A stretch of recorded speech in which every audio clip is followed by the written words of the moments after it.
Assalamu alaikum. N'hésite pas à liker cette vidéo et de vous abonner pour aider cette chaîne à partager la voix de la vérité. Merci.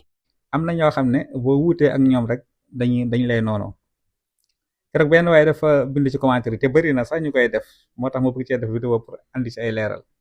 boo waxee xëy na lu xaw a favorable ci côté Sonko ñu ne Sonko nga àndal comme que Sonko nga àndal man damay désabonné wala nangam sànkam te daf mel ni saa bu ñu waxee loolu ci la abonné yi di gën a yokk bref ñun ay abonné taxu ñoo jóg sax waaye dafa am lu ñu bëgg a leeral gis nga nit da ngay am leader nga am koo gëm wala nga am koo àndal waaye nag loolu tekki wut ni képp ku àndut ak ki nga àndal rek fa mu far wala kam àndal baaxul déedéet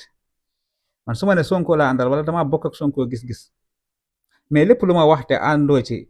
mais dajji ko nga argumenté ko ci xam-xam nga argumenté bu dee ci politique tamit naa am ay argument yi leer nga wax loo xam ne mën nga ma convaincre wala convaincre samay morom mais jarul xataraayu ak mer gu metti gi Sénégal rek ngay gis ay débat politique di am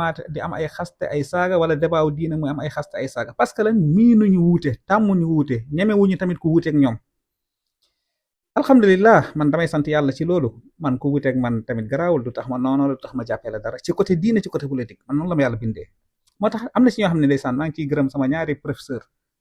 pourtant dañuy wuuteeg man gis-gis am na ci ñoom dañu may woo luy tolloog 30 minutes wala sax ay envoyé ay vocal yoo xam ne macha allah dafay gudd di def ak yow échange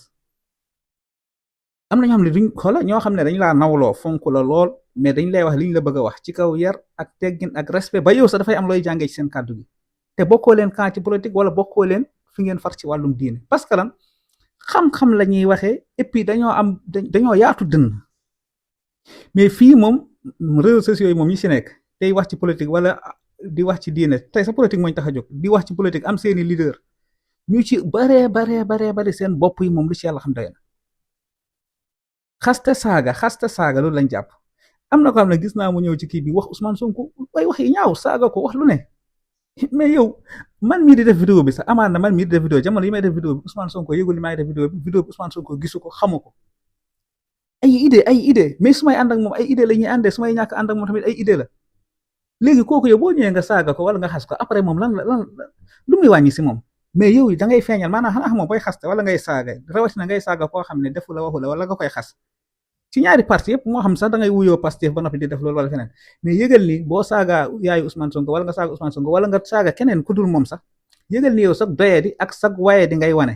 mais ki ngay saaga ak di ko xas loolu amul fenn fu muy takk ci moom ngal la dee leen argumenté seen waxi ci politique te bu nit ñi wuteeg yéen ngeen nangu loolu